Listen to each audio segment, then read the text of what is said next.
ओम शांति।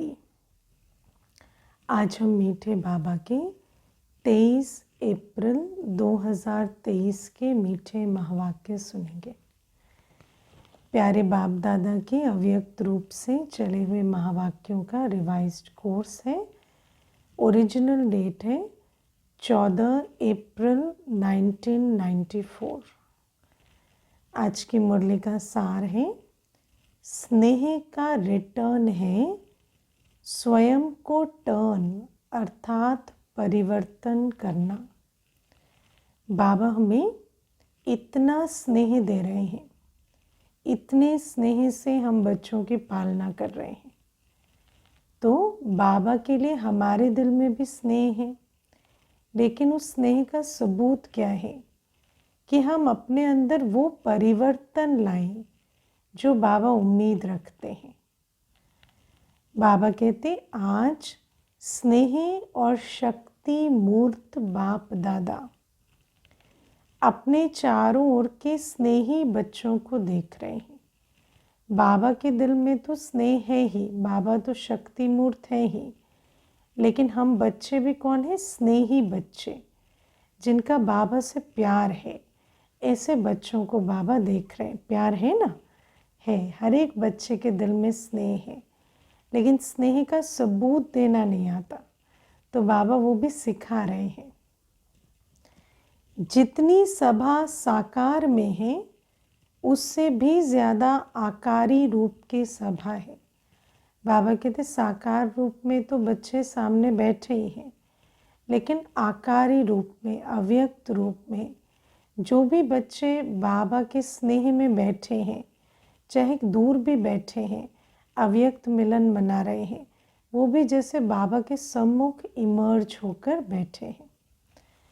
सर्व साकार रूपधारी व आकार रूपधारी बच्चों को बाप दादा स्नेह की भुजाओं में समाये हुए, समा गए सभी स्नेह की भुजाओं में, क्योंकि बाबा तो सब बच्चों को स्नेह की भुजाओं में समा रहे हैं। स्नेह की भुजाएं कितनी बड़ी हैं। देखो, स्थूल भुजाएं तो एक को समा सकती, दो को, लेकिन स्नेह की भुजाएं कितनी बड़ी हैं। चारों ओर के सभी बच्चे स्नेह की भुजाओं में ऐसे समा जाते हैं जैसे नदी सागर में समा जाती है ना। बच्चे, स्नेह की भुजाएं तो इतनी बड़ी हैं जैसे सागर, और बच्चे, सारे बच्चे भी मिल जाए तो भी नदी समान है। तो जैसे नदी सागर में समाती है, ऐसे स्नेह की भुजाएं, स्नेह का सागर बेहद है।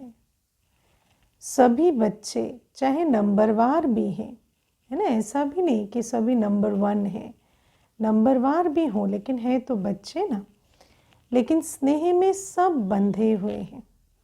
बाबा ने हम बच्चों को बताया है कि मेरा लास्ट बच्चा भी स्नेह के सब्जेक्ट में तो पास है, प्यार तो पूरा है उसे। तो बाबा कहते स्नेह में तो बंधे हुए हैं, चाहे स्थिति में नंबरवार है, लेकिन स्नेह में तो सब बंधे हुए हैं। सर्व बच्चों में बाप दादा का स्नेह समाया हुआ है। ये स्नेह भी बाबा ने ही दिया है, लेकिन हर बच्चे के दिल में बाबा का स्नेह समाया है।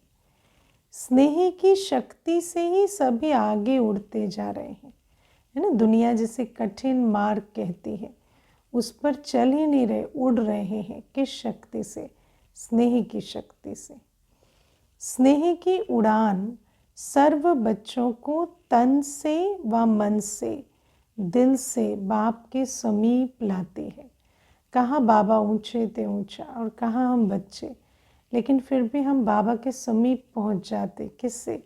स्नेह की उड़ान से, है ना। तो ये स्नेह हमें बाप के समीप ले आता है, और समीप रहते रहते समान बना देता है ना। लगन की डोर से खींच के हम बाबा के पास पहुंचते हैं। समीपता का आधार स्नेह है। दिल में, मन में स्नेह है ना। स्नेह का विमान सेकंड की गति से बाप के समीप लाता है। तन से भी बाबा के समीप पहुंचते हैं, मधुबन पहुंचते। कैसे पहुंचते? स्नेह की डोर से। ज्ञान योग धारणा उसमें यथाशक्ति नंबरवार है। सुना, शक्ति तो नंबरवार है, और उस आधार से ज्ञान योग धारणा अलग अलग है। लेकिन स्नेह में हर एक अपने को नंबर 1 अनुभव करते हैं। हर एक नंबर 1 है स्नेह में, और ज्ञान योग धारणा में नंबरवार है। क्योंकि आत्मा में जितनी शक्ति है उतना ही ज्ञान योग धारणा होती है। बाबा कहते स्नेह सर्व बच्चों को ब्राह्मण जीवन प्रदान करने का मूल आधार है। लेकिन ये जो ज्ञान योग धारणा की जीवन भी हम बनाते हैं ना, ब्राह्मण जीवन, पवित्रता की जीवन, मर्यादा की जीवन, भले उस जीवन में नंबरवार चलते हैं, लेकिन उस जीवन में जो भी बच्चे चल रहे हैं उसका मूल आधार क्या है? बाबा से स्नेह। अगर सभी बच्चों से पूछें कि निरंतर योगी हैं, निरंतर ज्ञान स्वरूप हो, ज्ञानी नहीं लेकिन ज्ञान स्वरूप हो, माना संकल्प बोल कर्म ज्ञान स्वरूप है, तो सोचेंगे, कहेंगे है तो, हाँ है तो डॉट डॉट डॉट, है ना, है लेकिन निरंतर है ना नहीं। पूछे निरंतर धारणा स्वरूप हो तो क्या कहेंगे? हाँ, तो क्या कहेंगे? कहेंगे निरंतर है। हाँ, तो सभी सोच रहे हैं, लक्ष्य तो है ही, है ना, बनना तो है, ये तो पक्की बात। लेकिन जब पूछेंगे कि निरंतर स्नेही हो, ऐसा होता है कि बाबा से प्यार कभी भूल जाए, तो कहेंगे हाँ जी, निरंतर स्नेही है। स्नेह में सभी पास है, कोई पास विद ऑनर है, कोई पास है ना। वैसे बाकी सब्जेक्ट्स में, क्योंकि पास विद ऑनर होने के लिए तो सब सब्जेक्ट्स में पास होना पड़े, लेकिन पास विद ऑनर कोई है, कोई सिर्फ पास है। लेकिन स्नेह में सभी पास हैं। डबल विदेशी, भारत वाले सब पास हैं। पास नहीं होते तो पास नहीं आते, है ना। स्नेह में पास नहीं होते तो बाबा के पास नहीं आते। ये स्नेही तो है जो विदेश में भी, है ना, रहते होंगे, या भारत में भी किसी भी कोने में होंगे, ऐसे दिल होते हैं हम बाबा के घर जाएं, बाबा के पास जाएं। किस आधार से? स्नेह के आधार से। तो बाबा कहते हैं पास आना सिद्ध करता है कि पास है। पास आना सिद्ध करता है कि पास है। स्नेह में पास है, इसीलिए बाबा के पास पहुंचते हैं। स्नेह का अर्थ ही है पास रहना और पास होना, और हर परिस्थिति को बहुत सहज पास करना। तो ये 3 निशानी है। स्नेह वाले पास रहते हैं क्योंकि वो समीप रहते हैं, पास होते हैं और हर स्थिति को बहुत सहज पास करते हैं, हर परिस्थिति को। तो सभी तीनों में पास होना, पास हैं, पास करते हैं और परिस्थिति को पास करते हैं। तो बाबा कहते हैं तो सभी तीनों में पास हो ना, पास करना भी सहज है ना। या कहेंगे कि स्नेह तो है लेकिन पास विद ऑनर नहीं होंगे, या ज्ञान योग धारणा के सब्जेक्ट में फेल हो जाएंगे। नहीं, अगर स्नेह है तो पास होना भी है। कि पास करने में कभी मुश्किल कभी सहज है, पास रहने में तो आनंद ही आनंद है, और पास करना इसमें नंबरवार है या सब नंबर 1 है। बाबा सारी चेकिंग करने को आज कह रहे हैं। देखो, नंबर 1 नहीं कहते, सभी चुप हो गए, माना समथिंग है ना। बाबा कहते सदा नहीं है, समथिंग है, पूरा पास नहीं हो रहे इसीलिए चुप रहते हैं। लेकिन समय प्रति समय स्नेह की शक्ति से पास करना भी इतना ही सहज हो रहा है और होना ही है। जैसे पास रहना सहज हो गया ना, बाबा के दिल के करीब रहते, ऐसे पास करना, हर सब्जेक्ट में पास होना और परिस्थितियों को पास करना, ये भी बाबा कहते सहज हो रहा है।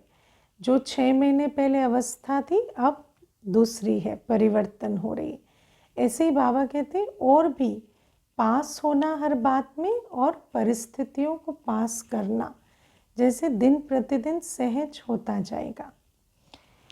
जैसे पास रहना सहज है और जब पास करना सदा सहज हो जाएगा, तो पास होना क्या, पास हुए ही पड़े हैं।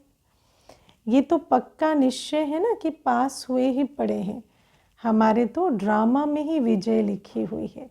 तो इसलिए बाबा कहते, बाबा के स्नेह की डोर से बंध कर धीरे धीरे पास हुए ही पड़े हैं। उस निश्चय के आधार से पास होते जाना है, सिर्फ रिपीट करना है। बाबा ने कहा है हम तो ये जो पाठ बजा रहे हैं ये कल्प कल्प का पाठ है, रिपीट कर रहे हैं। इतना अटल निश्चय है ना, नथिंग न्यू पे निश्चय है। दूर बैठे भी सब नज़दीक हो ना, दिल तख्त पर है। कोई नैनों के नूर है, कोई दिल तक नशीन है ना। आँखों के सामने सब नहीं है लेकिन दिल पर सब है। सबसे नज़दीक नैन है और दिल है। आप सभी ओम शांति भवन में भी बैठे हो, लेकिन बाप दादा के दिल तख्त पर या नैनों के में नूरे रतन बनकर समाये हुए हो।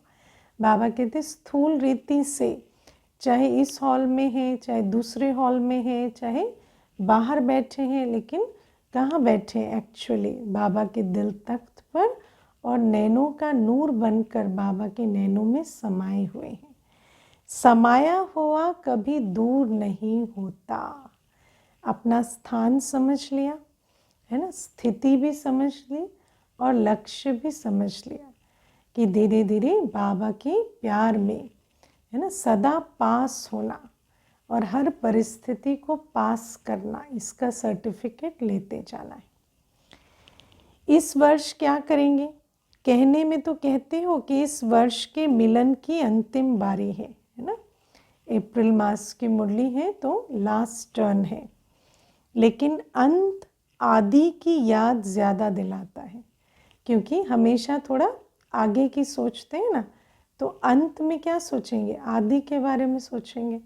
तो अंतिम मिलन है तो अब अगली बार के बारे में सोचने लगते हैं कि जब बाबा से नेक्स्ट मिलेंगे तो क्या गिफ्ट लेके जाएंगे। आदि तो मध्य की याद दिलाता है। आदि में बैठे होंगे तो मध्य याद आएगा। आदि से मध्य अच्छा नहीं है, लेकिन अंत से तो आदि अच्छा है। तो बाबा कहते हैं आदि मध्य अंत, आदि मध्य की याद दिलाता है, लेकिन अंत आदि की याद दिलाता है। तो अंत नहीं लेकिन आदि है ना। अंत नहीं है, आदि है। हद में भी बाबा कहते हैं कि अंत में लास्ट टर्न में संकल्प क्या चलता है, अगली बार का। और यहाँ भी बेहद में अंत में बैठे हैं तो बुद्धि में अभी क्या है, आदि, कि अब हमें जाना है और जहाँ आना है उसके बारे में संकल्प चल रहे हैं। तीव्र गति के उड़ान की आदि है, जो अनादि रफ्तार है, अनादि स्वरूप है, आत्म स्वरूप। तो अनादि स्वरूप की रफ्तार क्या है? अब बाबा कहते आदि भी श्रेष्ठ है और अनादि माना आत्मा का ओरिजिनल स्वरूप, ज्योति बिंदु परमधाम निवासी स्वरूप। बाबा कहते उसकी रफ्तार कितनी है, सोचो। आदि स्वरूप की भी रफ्तार बहुत है, लेकिन अनादि स्वरूप की रफ्तार कैसी है, कितनी तेज रफ्तार है। बाबा कहते हैं ना, आत्मा से तीखा रॉकेट कोई नहीं। संकल्प शक्ति की उड़ान भरी, बुद्धि का स्विच ऑन किया, एकदम से कहीं भी पहुंच सकते हैं। आजकल के भिन्न भिन्न साइंस के साधनों के तीव्र गति से भी तीव्र गति है ना। आत्मा से तीव्र गति किसी साइंस के साधन की नहीं। लोग कहते हैं लाइटनिंग है ना, लाइट की स्पीड बहुत है, लेकिन वो भी नेचुरल है, साइंस का साधन नहीं। लेकिन लाइट से भी तीखा कौन है, आत्मा। आत्मा तो बुद्धि की डोर है ना फेंकती है और एकदम से संकल्प शक्ति से कहीं भी सेकंड भी नहीं लगता पहुंच जाती है। तो बाबा कहते साइंस के साधनों की रफ्तार फिर भी साइंस द्वारा रफ्तार को कट भी कर सकती है ना। साइंस की रफ्तार को कट कर सकती है, पकड़ सकती है, लेकिन आत्मा की गति को कोई अभी तक ना पकड़ सकता है, ना पकड़ सका है, ना पकड़ सकता है। सुना, जो साइंस के साधन है उसकी गति को तो पकड़ भी सकते हैं, मेजर भी कर सकते हैं और कट भी कर सकते हैं, रोक भी सकते हैं, लेकिन आत्मा की गति को तो पकड़ भी नहीं सकते कि कितनी स्पीड है आत्मा की, और उसको कट करना तो इम्पॉसिबल है। इसमें ही साइंस अपने को फेल समझती। और वैसे भी आजकल मनुष्य ने कितने एक्सपेरिमेंट किए कि शरीर को कांच में भी बंद करके रखा कि आत्मा निकलेगी तब क्रैक होगा या कुछ होगा, लेकिन शरीर छूट गया, आत्मा निकल गई, कुछ भी पता नहीं चला। तो बाबा कहते कितनी कोशिश करते आत्मा को पकड़ने की, आत्मा को अपनी साइंस से देखने की, उसको नापने की, आंकने की, लेकिन कोई भी विधि निकाल नहीं पाते। और जहाँ साइंस फेल है ना, वहाँ साइलेंस की शक्ति से जो चाहो वो कर सकते हो। जो साइंस नहीं कर सकती, जहाँ साइंस खत्म होती है वहाँ साइलेंस की शक्ति शुरू होती है। क्यों? क्योंकि साइलेंस ही साइंस की भी जननी है। एक रिसर्चर भी कैसे साइंस के नियमों को जानता है? जब वो साइलेंस में बैठता है ना। सारी रिसर्च साइलेंस में होती है, अंतर्मुखता में। तो ये जो अंतर्मुखता की स्थिति है साइलेंस की, वो वाली योग्यताएं या शक्तियां जगाती है जो कि साइंस की परिधि के बाहर है। तो बाबा कहते तो आत्म शक्ति की उड़ान की तीव्र गति की आदि करो, है ना। अब शरीर की गति को छोड़ो, आत्मा की उड़ान भरो, चाहे स्व परिवर्तन में, चाहे किसी की भी वृत्ति परिवर्तन में, चाहे वायुमंडल परिवर्तन में, चाहे संबंध संपर्क के परिवर्तन में अभी तीव्र गति लाओ। और ये तीव्र गति कैसे होगी? जब हम आत्मिक शक्ति से करेंगे। स्व का परिवर्तन, किसी की वृत्ति का परिवर्तन, वायुमंडल का परिवर्तन या संबंध संपर्क में परिवर्तन करना है। किस आधार से करना है? आत्मिक शक्ति के आधार से। तभी उसमें तीव्र गति का परिवर्तन होगा। अभी हम बहुत स्थूल रीतियों से परिवर्तन लाने की कोशिश कर रहे हैं, है ना, वाणी से या कुछ लेन देन से या कभी कभी तो क्रोध से या किसी और तरीके से। लेकिन बाबा कहते हैं अभी तीव्र गति का परिवर्तन लाना है ना, तो सबसे तीखे रॉकेट की शक्ति को अपनाओ परिवर्तन लाने के लिए। तीव्रता की निशानी है सोचा और हुआ। कितना तीव्र? अभी अभी सोचा, स्व का परिवर्तन अभी अभी हुआ। वृत्ति, किसी की भी वृत्ति, बस एक संकल्प किया उसकी वृत्ति बदल गई, एक संकल्प किया वायुमंडल बदल गया, एक संकल्प किया संबंध संपर्क बदल गया। कल खट्टा था आज मीठा हो गया। तो इतना तीव्र गति का परिवर्तन आत्मिक शक्ति के आधार से ला सकते हैं। ऐसे नहीं सोचा तो है हो जाएगा, नहीं, सोचा और हुआ। संकल्प, बोल और कर्म तीनों श्रेष्ठ साथ साथ हो। और आत्मिक शक्ति की निशानी क्या है? संकल्प, बोल और कर्म साथ साथ भी है और तीनों श्रेष्ठ है।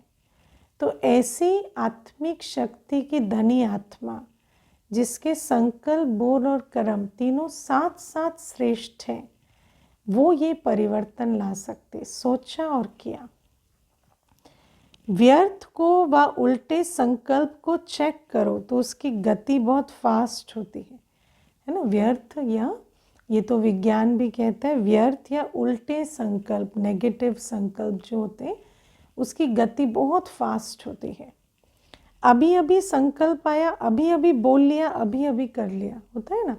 व्यर्थ संकल्प आया, बोला, किया, पता ही नहीं चलता कब हो गया। संकल्प, बोल, कर्म इकट्ठा बहुत फास्ट होता है ना। उसी गति का जोश, उसकी गति का जोश इतना तीव्र होता है जो श्रेष्ठ संकल्प, कर्म, मर्यादा, ब्राह्मण जीवन की महानता का होश समाप्त हो जाता है। अगर कोई उल्टा संकल्प या व्यर्थ संकल्प आ गया ना, तो फिर ब्राह्मण जीवन की मर्यादा भी भूल जाती है, ब्राह्मण जीवन के श्रेष्ठ संकल्प कर्म भूल जाते हैं, सब कुछ भूल जाता है।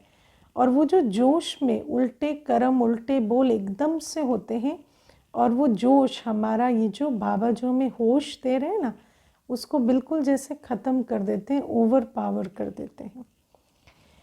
व्यर्थ का जोश सत्यता का होश, यथार्थता का होश समाप्त कर देता है ना। व्यर्थ में जोश है, सत्यता यथार्थता का जो होश है जो बाबा हमें दिलाते हैं, जब व्यर्थ का जोश आता है ना, तो इस होश को बहा ले जाता है।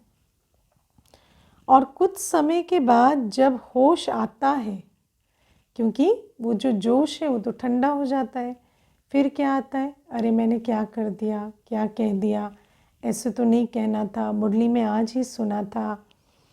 तो कुछ समय के बाद जब होश आता है, तब सोचते करना नहीं चाहिए था, यथार्थ नहीं है, यथार्थ माना समर्थ नहीं है, इससे तो कर्म बिगड़ गया। लेकिन उस समय जब जोश होता है, तो यथार्थ की पहचान बदलकर अयथार्थ को ही यथार्थ अनुभव करते हैं, है ना। उस समय तो ऐसा लगता है यही राइट है, क्योंकि व्यर्थ या उल्टे संकल्प जो है बहुत तीव्र गति से बुद्धि पर जैसे हावी हो जाते हैं। तो व्यर्थ का जोश होश को ख़त्म कर देता है। तो इस वर्ष सभी बच्चे विशेष व्यर्थ से इनोसेंट बनो। पहले तो व्यर्थ देखने सुनने बोलने से इनोसेंट बनो, है ना। व्यर्थ खाने पीने, व्यर्थ संबंध संपर्क, इससे इनोसेंट बनो। फिर वो जो संस्कारों वर्ष व्यर्थ संकल्प चलते, उससे इनोसेंट बनो। इतना इनोसेंट जैसे पता ही नहीं व्यर्थ क्या है ना, व्यर्थ को जैसे छूते भी नहीं, ऐसे बनो। तब जाकर ये जो होश की स्थिति सदा रहेगी, क्योंकि ऐसे तो बहुत होश वाले हैं, लेकिन व्यर्थ सुनते हैं, देखते हैं, बोलते हैं, व्यर्थ संग में आते हैं, तो उसका ऐसा रंग लगता है कि सारा होश समाप्त हो जाता है। जैसे जब आप आत्माएं अपने सतयुगी राज्य में थी, तो व्यर्थ व माया से इनोसेंट थी ना, वहाँ तो व्यर्थ और विस्तार की तरफ आकर्षण ही नहीं थे, जैसे इनोसेंस थी, उसके आकर्षण विकर्षण को जानते ही नहीं थे। इसीलिए देवताओं को महान आत्माएं सेंट कहते हैं, क्योंकि जो व्यर्थ और उल्टे कर्मों से इनोसेंट है वही सेंट है। ऐसे अपने वो संस्कार इमर्ज करो कि जैसे व्यर्थ की तरफ कोई आकर्षण है ही नहीं।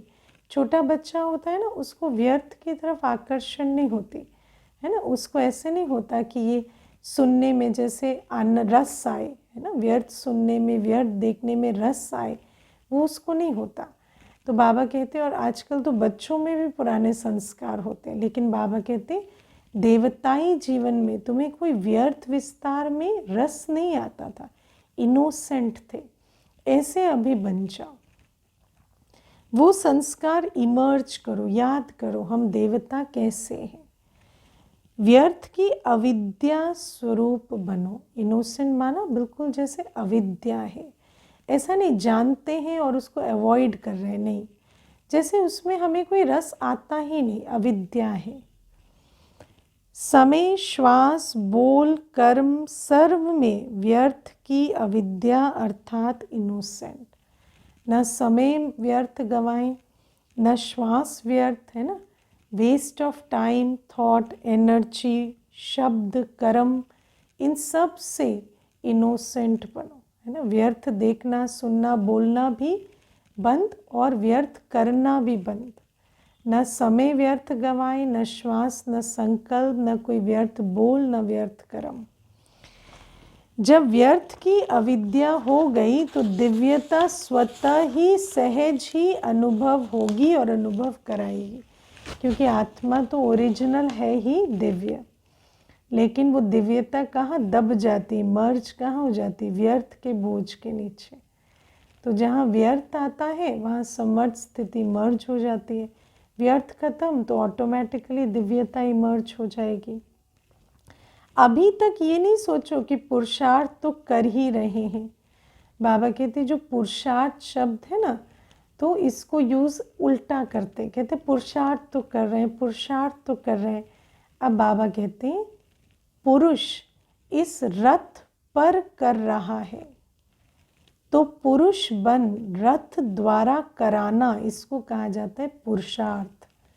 पुरुषार्थ कोई कमजोरी की स्थिति नहीं है, पुरुषार्थ तो एक बहुत स्वराज अधिकारी की स्थिति है। मैं पुरुषार्थ कर रहा हूँ मतलब मैं आत्मा मालिक बनकर इस रथ के द्वारा श्रेष्ठ कर्म करा रहा हूँ। पुरुषार्थ सब शब्द को उल्टे रूप में यूज़ नहीं करना कि हम तो पुरुषार्थी हैं तो हमसे तो भूलें होंगी, वो पुरुषार्थी का अर्थ नहीं। पुरुषार्थी मतलब जो पुरुष आत्मा मालिक बन अपने रथ से श्रेष्ठ कर्म कराए इंद्रियों के द्वारा। पुरुषार्थ चल रहा है नहीं, लेकिन पुरुषार्थी सदा उड़ रहा है, क्योंकि जो मालिक बन इंद्रियों से श्रेष्ठ कर्म करा रहा है वो तो सदा उड़ती कला में जाएगा। यथार्थ पुरुषार्थी इसको कहा जाता है। पुरुषार्थी बनना है आज, कैसे पुरुषार्थी बनना है?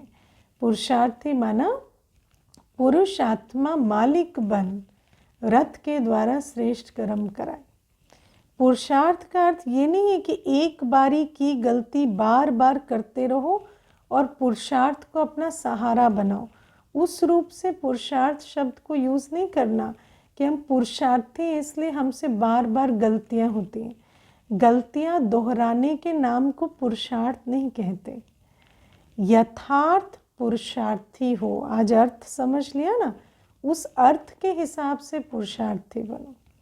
स्वभाव भी स्वाभाविक हो।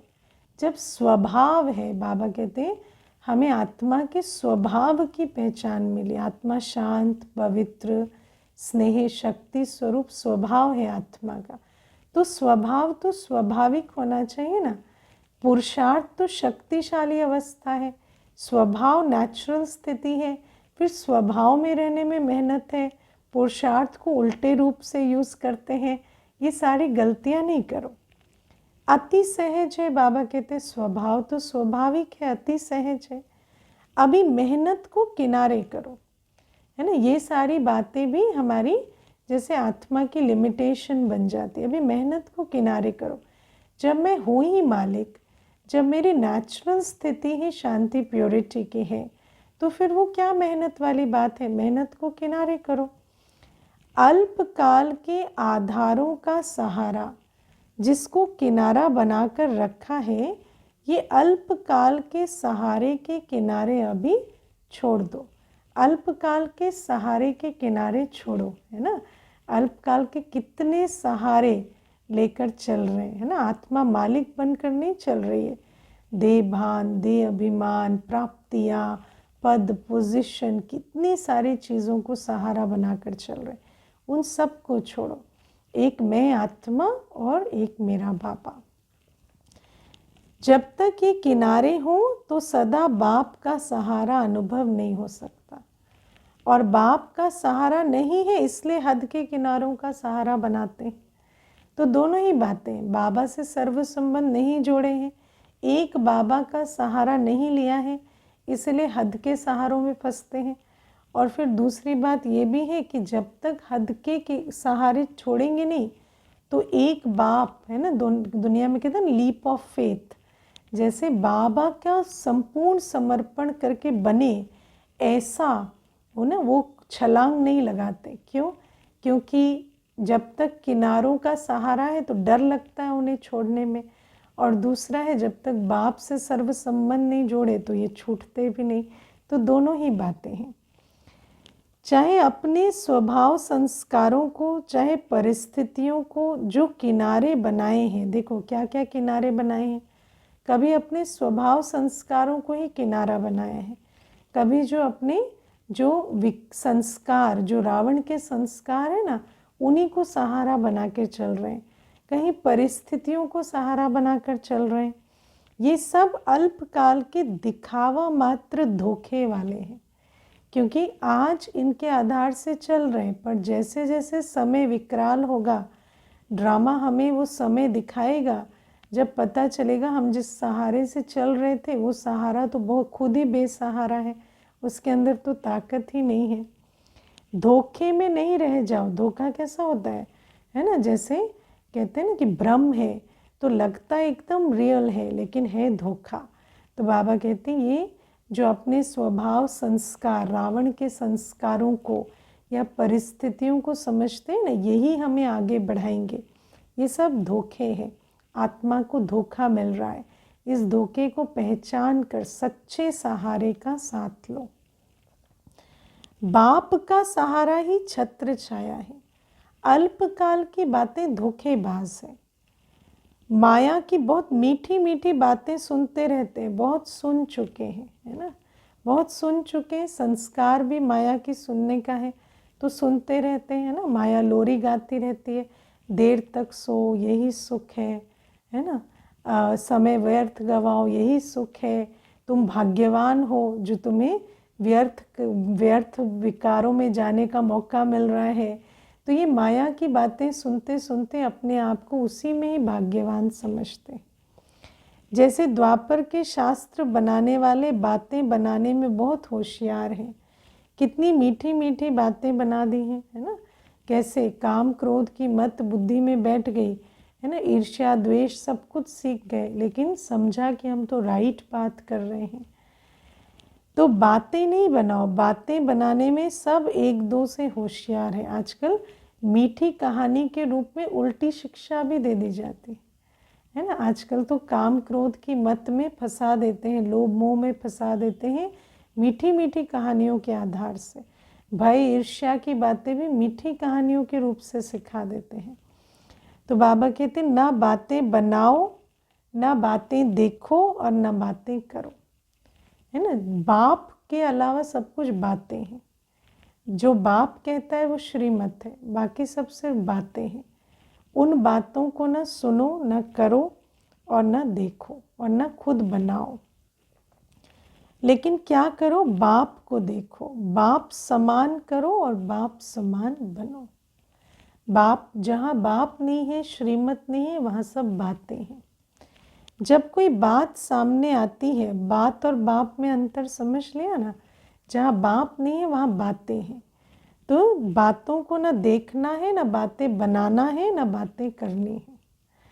तो बाबा कहते हैं जब कोई बात सामने आती है तो बात बनाना सेकंड में आ जाता है। कोई भी सिचुएशन आई तो बातें बनाने लगेंगे, कारण है ना, कई प्रकार की बातें बनाएंगे। इसलिए हुआ, उसलिए हुआ, है ना, इनके कारण हुआ, उनके कारण हुआ, अब ये हो जाएगा, वो हो जाएगा। ये सारी बातें हैं, व्यर्थ विस्तार की बातें। बाबा कहते क्योंकि माया की गति भी तीव्र है ना, तो ऐसे सुंदर रूप की बात बना देती है जो सुनते बाप को भी हंसी आती है कि देखो कैसे बातें ही बातें कर रहे हैं। बाप भूल गया, क्या करना है भूल गया, खाली बातों में चले गए। लेकिन दूसरे प्रभावित हो जाते हैं, बोलते तो ठीक है, बहुत अच्छा है, बात तो ठीक है, और स्वयं को भी ठीक लगते हो, है ना। दूसरे सुनते हैं ना, देखो आजकल कितने बड़े बड़े लेक्चर दे देते हैं कि इनकी गलती है, इस वजह से समाज गिर रहा है, उस वजह से वो हो रहा है। सुनने वाला भी इम्प्रेस हो जाता है, कहता बात तो ठीक है, बात तो सही कह रहे, वो सुधर जाए तो ठीक ही हो जाए, और अपने को भी ठीक लगता है। लेकिन वो तो सब बातें हैं, बातों का क्या, बातों से कुछ नहीं होगा। बाबा कहते हैं जहाँ बाप है वहीं परिवर्तन होगा। लेकिन समय की तीव्र गति को देख अब इन किनारों से तीव्र उड़ान करो, है ना। अब इन बातों को छोड़ो। ये अनेक प्रकार की बातें व्यर्थ रजिस्टर के रोल बनाती रहती है ना। हमारे व्यर्थ का रजिस्टर बढ़ता जा रहा है, रोल पे रोल इकट्ठे हो रहे हैं, रोल के ऊपर रोल बनता जाता है। इसलिए इससे इनोसेंट बनो। जैसे पता ही नहीं बातें कैसे बनाते, भूल गए, ऐसा बनो, है ना। बिल्कुल इनोसेंट बन जाओ। इस इनोसेंट स्टेज से बनी बनाई सेवा की स्टेज आपके सामने आएगी। जब ऐसे बातों से इनोसेंट बनेंगे ना, क्या, क्यों, कब, कैसे, कौन, कहाँ, ऐसे वैसे, ये सारी बातों की शुरुआत है। जब इन सब को छोड़ेंगे ना तो अवस्था ऐसी बनेगी कि बनी बनाई सेवा की स्टेज सामने आएगी। अब तक तो हम बुलाते हैं, है ना, हम निमंत्रण देते हैं, फिर दूसरे स्टेज बना के हमें निमंत्रण देंगे कि आओ शिव संदेश दो। इस वर्ष के यथार्थ पुरुषार्थ के प्रत्यक्ष फल की निशानी बनी बनाई सेवा आपके सामने आएगी। अगर 1 वर्ष बाबा ने लक्ष्य दिया है ना, इस सीज़न से अगली सीज़न तक भी यदि ये पुरुषार्थ करेंगे ना, यथार्थ पुरुषार्थ, मालिक बनकर व्यर्थ से इनोसेंट बनना, बातों से इनोसेंट बनना, बिल्कुल यथार्थ ईश्वरीय शक्ति से, है ना, तन मन धन मन वचन कर्म को एक रस चलाना, संकल्प सोचा और किया, बोला और किया, ऐसा हो हमारा। तो बाबा कहते ये जो एकदम से सफलता, वृत्ति परिवर्तन, स्व परिवर्तन इतनी तीव्र गति से होगा कि बनी बनाई स्टेज का फल मिलेगा। जब आत्मा के अंदर इतनी शक्ति होगी ना तो उसका फल क्या मिलेगा कि बनी बनाई स्टेज हमारे सामने आएगी। हमें स्टेज नहीं बनानी पड़ेगी, खर्चा नहीं करना पड़ेगा, लोग बुला के सेवा कराएंगे।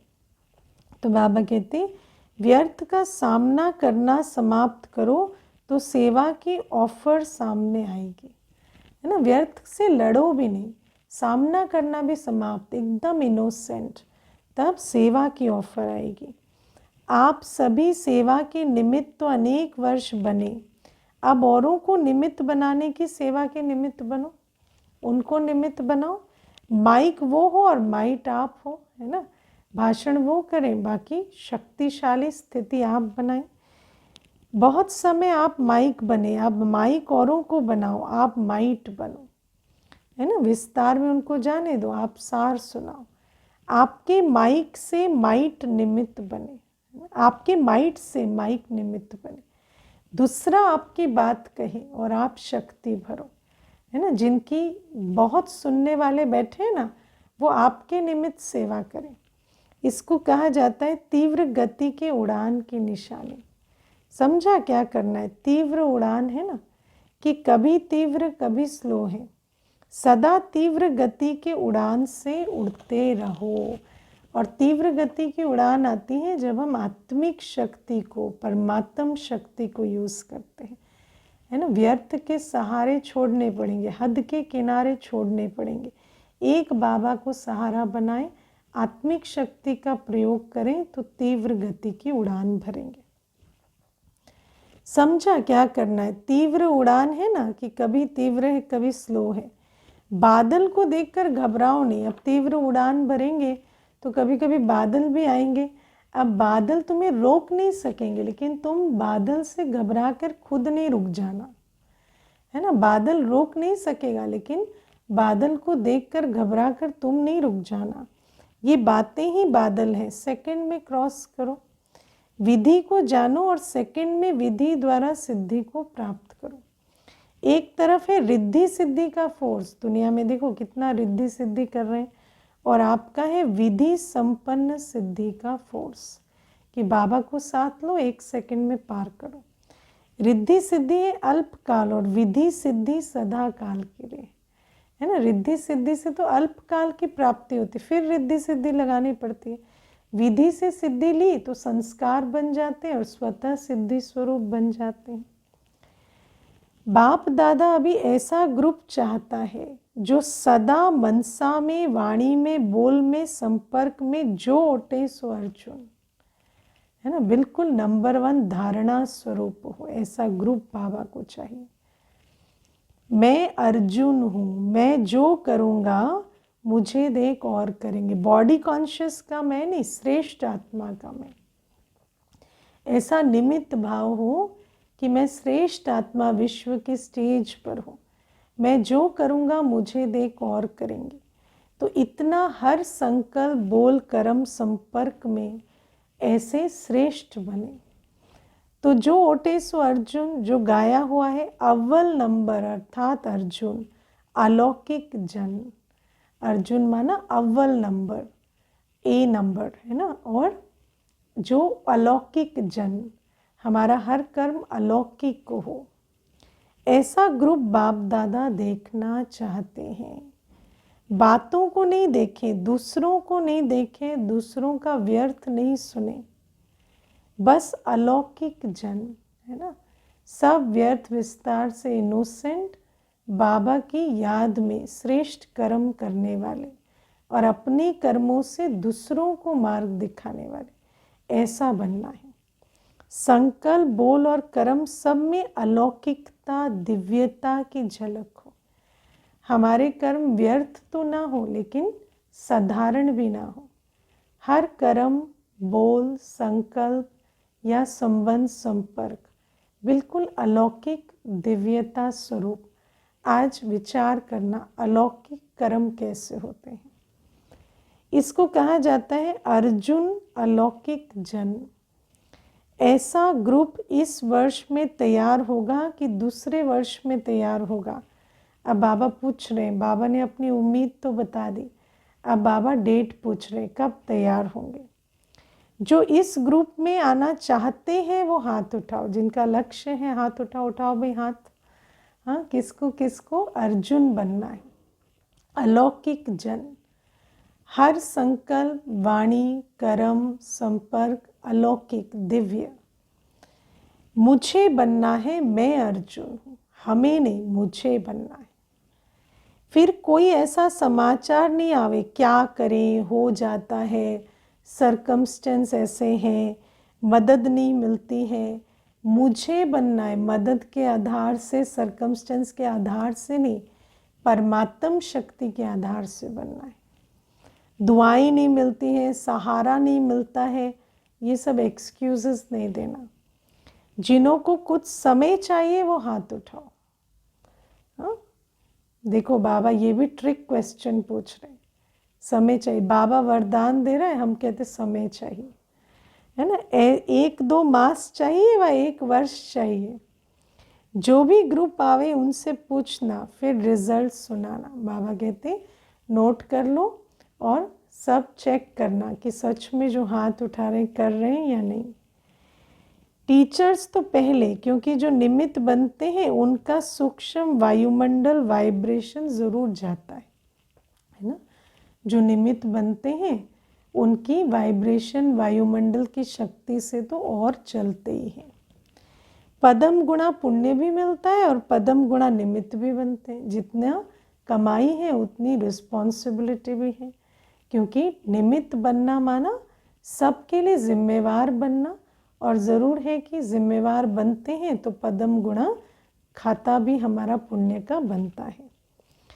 बाबा कहते और शब्द तो नहीं बोलेंगे ना। टीचर बनना बहुत अच्छा है, गद्दी तो मिल जाती है ना, दादी दीदी का टाइटल मिल जाता है ना, लेकिन जिम्मेवारी भी फिर इतनी ही है। इस वर्ष में कुछ नवीनता दिखाओ। और नवीनता तो बाबा ने बता दी क्या क्या नवीनता लानी है, और इसी नवीनता से ही तीव्रता आएगी। नहीं तो बड़ा ढीले ढीले चल रहे हैं।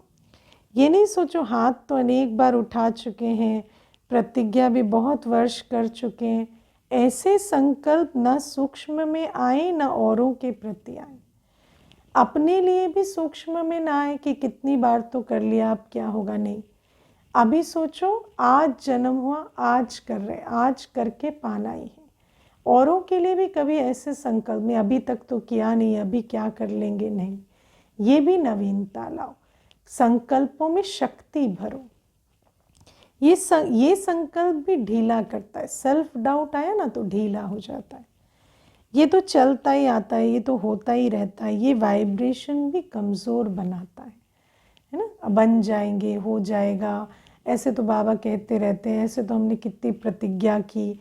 तो सोचो प्रतिज्ञा का भी बल भरने नहीं देते, क्योंकि ऐसे ऐसे संकल्पों से ढीला कर देते हैं।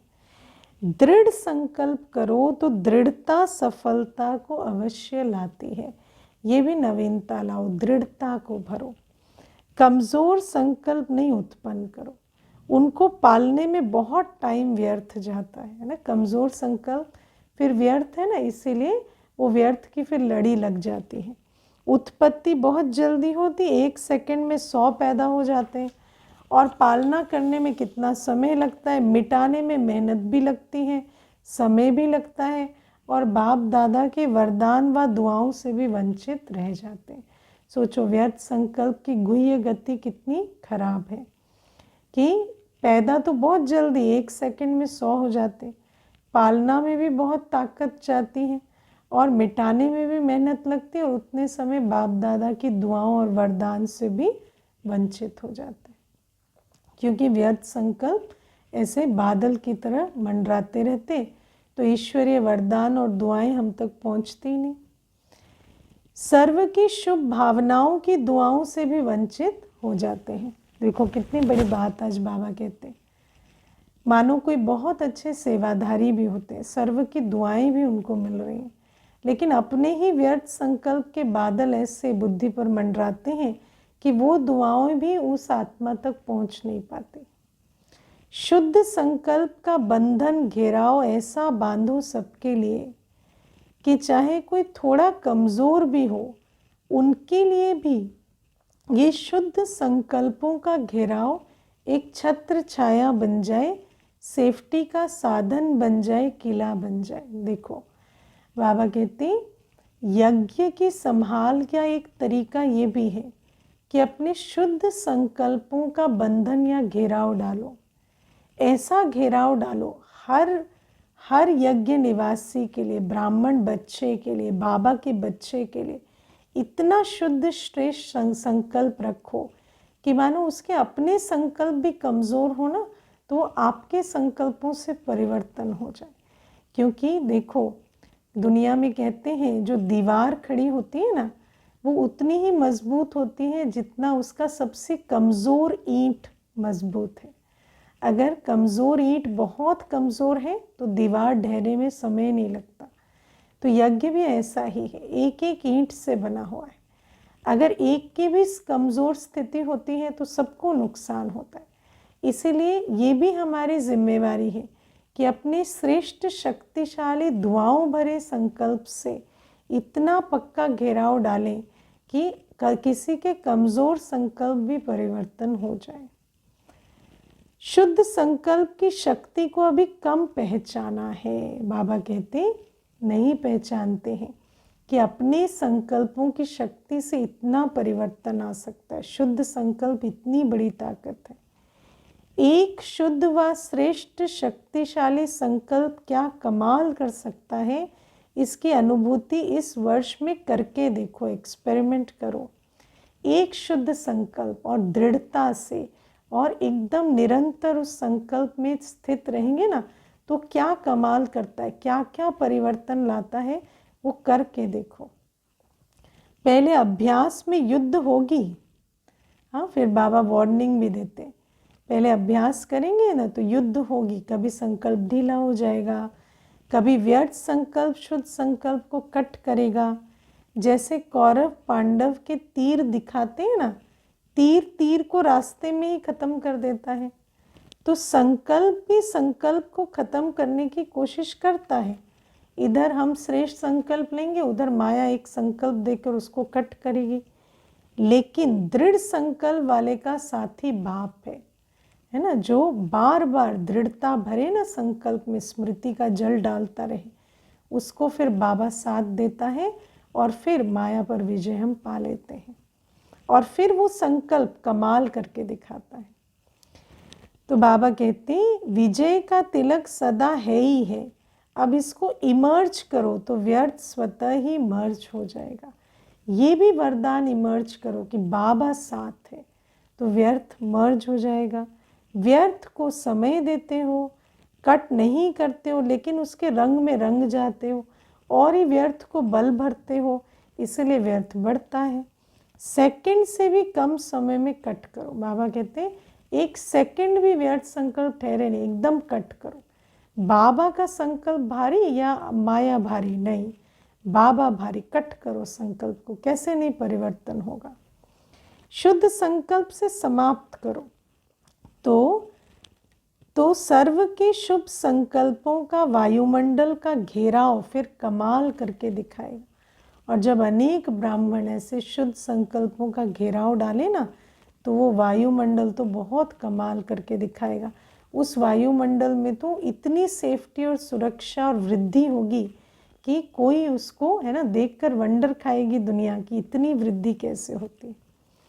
पहले से ये नहीं सोचो कि होता तो है नहीं, करते तो बहुत है, सुनते तो बहुत है, अच्छा भी बहुत लगता है लेकिन होता नहीं है। ये कमज़ोर संकल्प है, ये माया के अस्त्र है, इनको परास्त करना पड़ेगा। बाबा कहते ये भी व्यर्थ वायुमंडल कमज़ोर बनाता है। होना ही है, दृढ़ता रखो, उड़ान करो। क्या नहीं कर सकते हो, हाँ, लेकिन पहले स्व के ऊपर अटेंशन, क्योंकि करने वाला ही अपने ही संकल्पों से अपने को कमज़ोर करता रहे तो सफलता कैसे मिलेगी। स्व पे अटेंशन दो। स्व का अटेंशन ही टेंशन ख़त्म करेगा। टेंशन दूसरों से आती है भले, लेकिन जब स्व पर अटेंशन देंगे तो सारी टेंशन ख़त्म हो जाएगी, क्योंकि अपने संकल्पों से वायुमंडल, वृत्ति, व्यवहार सब कुछ बदल सकते हैं। समझा क्या करना है। कोई कहे ये तो होता ही रहता है, पहले भी प्रतिज्ञा की थी, ये नहीं सुनो, है ना। कई ऐसी बातों को बहुत सुनाते भी हैं बाहर से, है ना, कितने सालों से आज तक किसी ने किया नहीं, अब तुम क्या कर लोगे, ये ऐसे ही चलता है, ऐसे ही होता है, नहीं, उनको नहीं सुनो, है ना। हमने बाबा को जीवन दिया ना, हम बाबा के सुने। इसमें कमज़ोरों को साथ नहीं देना, साथी बनाना। साथी किसको बनाना? बाबा को। अगर कोई ऐसा वैसा बोलता है तो एक दो में कहते हैं ना, शुभ बोलो, शुभ सोचो, शुभ करो। अच्छा, सभी खुश राजी है ना, सभी से बात की ना, सभी से बात कर लेते हैं बाबा। देखो बाबा बात करते हैं तो ऐसा लगता है मुझे बोल रहे हैं पर्सनली। ये भी बाप का स्नेह है। स्नेह कैसा है कि संगठन में भी जैसे ऐसे अनुभव कराता है बाबा, जैसे मुझे कह रहा है। स्नेह की निशानी है, वो स्नेही की कमी नहीं देख सकता, है ना, ये निशानी है। इसीलिए बाबा का भी स्नेह है ना, तो हमें रोज़ अटेंशन खिंचवाते, शक्ति भरते, कमी नहीं देख सकते हमारी बाबा। स्नेही की गलती अपनी गलती समझेगा। बाप भी जब बच्चों की कोई बात सुनते हैं ना तो समझते हैं मेरी बात है ना। बच्चों की कमज़ोरी को समझते हैं जैसे मेरी कमज़ोरी है। तो स्नेही संपन्न, संपूर्ण, समान देखना चाहते हैं। स्नेही तो सदा हमें संपन्न, संपूर्ण और समान देखना चाहते हैं। सभी स्नेह में एक शब्द बाप दादा के आगे, चाहे दिल से, चाहे गीत से, चाहे बोल से, चाहे संकल्प से ज़रूर कहते हैं। बाप दादा तो सबका सुनता है ना। सभी एक बात बहुत बार कहते हैं कि बाबा के स्नेह का रिटर्न क्या दें, क्योंकि क्या से क्या तो बन गए हो ना। अब सोचो, बाबा की इतनी पालना लेते हैं तो दिल में तो आता है बच्चों के कि क्या रिटर्न दे। कहते हैं ना, तेरी पालना का बाबा एहसान चुकाए किस तरह। तो बाबा कहते कोटों में कोई तो बन गए हो ना, कोई में कोई नहीं बने हो, तो कोटों में कोई तो बने हो ना। इसमें सब पास है, नेचुरल है। पुरानी दुनिया से तो हम बहुत विशेष हो गए। बाप रिटर्न क्या चाहते हैं? तो आज बाबा उस प्रश्न का उत्तर दे रहे। क्या रिटर्न चाहते हैं बाबा? रिटर्न करना है, अपने को टर्न करना। तुम परिवर्तन हो जाओ श्रीमत के आधार से, वही रिटर्न है। समझा? बस यही रिटर्न है। ये तो कर सकते हैं ना, कर सकते हैं ना। कोई ऐसा है जो रिटर्न नहीं देना चाहता? स्नेह के पीछे ये नहीं कर सकते हो। स्नेह में तो बहुत परिवर्तन शक्ति होती। स्नेह के पीछे तो क्या क्या कर लेते हैं। मतलब का स्नेह तो नहीं है ना। बाबा कहते हैं ये देखो, सावधानी, अंडरलाइन करना। मतलब का स्नेह होगा ना तो उस स्नेह में परिवर्तन शक्ति नहीं होती। लेकिन सच्चा स्नेह है तो उसमें बहुत परिवर्तन शक्ति है। मतलब का स्नेह तो नहीं है ना। स्नेह में त्याग करने के लिए तैयार हो ना, है ना। स्नेह में अगर सिर्फ प्राप्ति करने की भावना है तो वो मतलब का स्नेह। स्नेह में त्याग करने की भावना है तो वो है सच्चा स्नेह। बाप जो भी आज्ञा करे तैयार हो। हाँ, बाबा कहते हैं ऐसे मर्जीवा बनने के लिए तैयार हो। यह सच्चे स्नेह की निशानी। और जो मर्जीवा बनेगा वही तो वर्षा लेगा। स्नेह में सब 100% हो या परसेंटेज है। और 100% है तो पूरा मर्जीवा बन सकते हैं। और मर्जीवा बनेंगे तो ज़रूर है कि फिर बाप समान बन जाएंगे। अपने को टर्न करने के लिए तैयार हो। स्नेह के पीछे ये त्याग है या भाग्य है? हाँ, त्याग भी है, भाग्य भी है, लेकिन त्याग में भाग्य समाया। सिर्फ भाग्य सोचेंगे, त्याग नहीं करेंगे तो सच्चा स्नेह नहीं है। भक्त तो सिर उतार कर रखने के लिए तैयार है। बाबा कहते देखो, भक्तों को तो कुछ मिलता भी नहीं, वो तो मेरे लिए सिर भी उतार के रखने को तैयार है। आप रावण का सिर उतार कर रखने के लिए तैयार हो? बाबा कहते मुझे ये वाला सिर नहीं चाहिए, मुझे रावण का सिर चाहिए। मुझे विकारों का सिर उतार कर रखते ऐसा तैयार हो। शरीर का सिर नहीं उतारो, लेकिन रावण का सिर तो उतारो। ये आहुति तो बाबा चाहते हैं। पांचों ही सिर उतारेंगे या एक दो रखेंगे? बाबा देखो आज पूरा रिटर्न मांग रहे हैं। पूछते हो ना क्या रिटर्न दे, क्या रिटर्न दे, आज पूरा बता रहे। थोड़ा कमजोरी का सिर रखेंगे क्या? चलो 5 नहीं, छठा दिखाते हैं ना, बेसमझी का, वो रखेंगे। छठा सिर है बेसमझी का। बेसमझी का रखेंगे तो सारे ही आ जाएंगे ना। रावण के सिरों के आपस में कनेक्शन है, इसीलिए बाबा कहते सारे उतारने पड़े। समझा? अच्छा।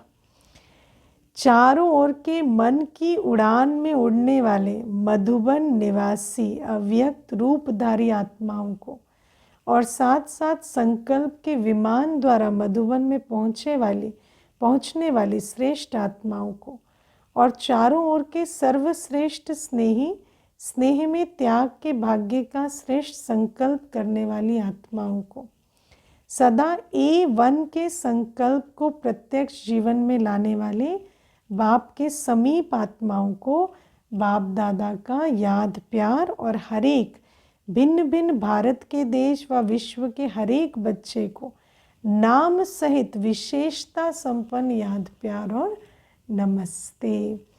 ऐसे मीठे प्यारे बाबा को भी हम बच्चों का याद प्यार, गुड मॉर्निंग और नमस्ते। ओम शांति।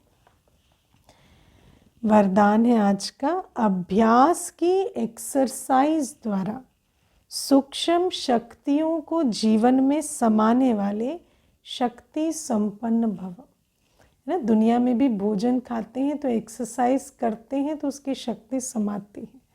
ऐसे ही बाबा जो खजाने दे रहे हैं उसको अभ्यास की शक्ति के द्वारा, एक्सरसाइज के द्वारा अपने अंदर समाना है। ब्रह्मा माँ की बच्चों में रूहानी ममता है, इसलिए सूक्ष्म स्नेह के आह्वान से बच्चों के स्पेशल ग्रुप वतन में इमर्ज कर शक्तियों की खुराक खिलाते हैं। स्पेशल ग्रुप भी ब्रह्मा बाबा अव्यक्त रूप से अव्यक्त वतन में इमर्ज कर शक्तियों की खुराक खिलाते हैं। होते हैं इमर्ज हम, हाँ बाबा करते हैं। जैसे यहाँ घी पिलाते थे, ब्रह्मा बाबा साकार में भी बच्चों को घी पिला के शक्ति भरते थे और साथ साथ एक्सरसाइज भी कराते थे। ऐसे वतन में भी घी पिलाते हैं, अर्थात सूक्ष्म शक्तियों की चीज़ें देते हैं और अभ्यास की एक्सरसाइज भी कराते हैं। तीनों लोकों में दौड़ की रेस कराते हैं। कौन सी अभ्यास करना है? तीनों लोकों में दौड़ की रेस करो, जिससे विशेष खातिरी जीवन में समा जाए और सभी बच्चे शक्ति संपन्न बन जाएं। तो बाबा तो अलौकिक पालना खूब दे रहे, लेकिन अगर हम ये एक्सरसाइज करेंगे, तीनों लोकों में दौड़ी लगाएंगे, तो फिर ये शक्तियाँ समा जाएंगी और हम शक्ति संपन्न बन जाएंगे। स्लोगन है, स्वमान में स्थित रहने वाली आत्मा दूसरों को भी मान देकर आगे बढ़ाती है। मान मांगना देह अभिमान की निशानी है और स्वमान की निशानी क्या है? अन्यों को भी मान देकर आगे बढ़ाएंगे। ओम शांति।